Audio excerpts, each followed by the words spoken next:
ஒரு பெண் பேருந்தில் ஏறி அமர்ந்து இடம் போதாத காரணத்தால் அருகில் இருந்தவரை திட்டிக் கொண்டே இருந்தாள். அதை அவர் கண்டுகொள்ளாமல் அமைதியாக இருந்த பொழுது, அந்த பெண் உங்களை திட்டிக் கொண்டு இருக்கும் பொழுது ஏன் அமைதியாக இருக்கிறீர்கள் என்று அருகில் இருந்த மற்றொரு பெண்மணி கேட்டார். அதற்கு அவர் புன்னகையுடன், எனது பயணம் மிக குறுகியதாக இருப்பதால் முக்கியமற்ற ஒன்றை பற்றி வருத்தப்பட வேண்டிய அவசியமில்லை, ஏனென்றால் நான் அடுத்த நிறுத்தத்தில் இறங்குகிறேன் என்று பதிலளித்தார். இந்த பதில் அவரை திட்டி அந்த பெண்ணை மிகவும் யோசிக்கச் செய்தது. எனவே அந்த பெண்மணி அவரிடம் மன்னிப்பு கேட்டாள். மேலும் அவருடைய வார்த்தைகள் பொன் எழுத்தால் எழுதப்பட வேண்டும் என்றும் இவள் நினைத்தாள். ஆம், இவ்வுலகில் நமது நேரம் மிக குறைவு என்பதை நாம் ஒவ்வொருவரும் புரிந்து கொள்ள வேண்டும்.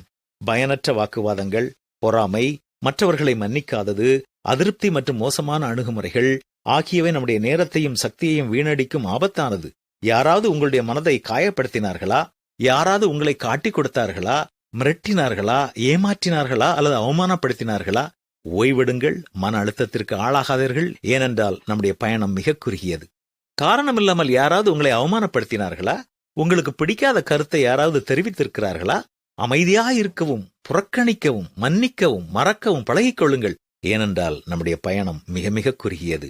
நம்முடைய பயணத்தின் நீளம் யாருக்கும் தெரியாது. நாளை என்பதை யாரும் பார்க்க முடியாது. அது எப்போது நிறுத்தப்படும் என்றும் யாருக்கும் தெரியாது. நண்பர்களையும் குடும்பத்தினரையும் மற்றும் நமக்கு கீழ்ப்பணிபுரியும் ஊழியர்கள் மற்றும் சக ஊழியர்கள், மேலதிகாரிகள் அனைவரையும் பாராட்டுவோம். நாளைக்கு நடப்பது உங்களுக்கு தெரியாதே. உங்கள் ஜீவன் எப்படிப்பட்டது?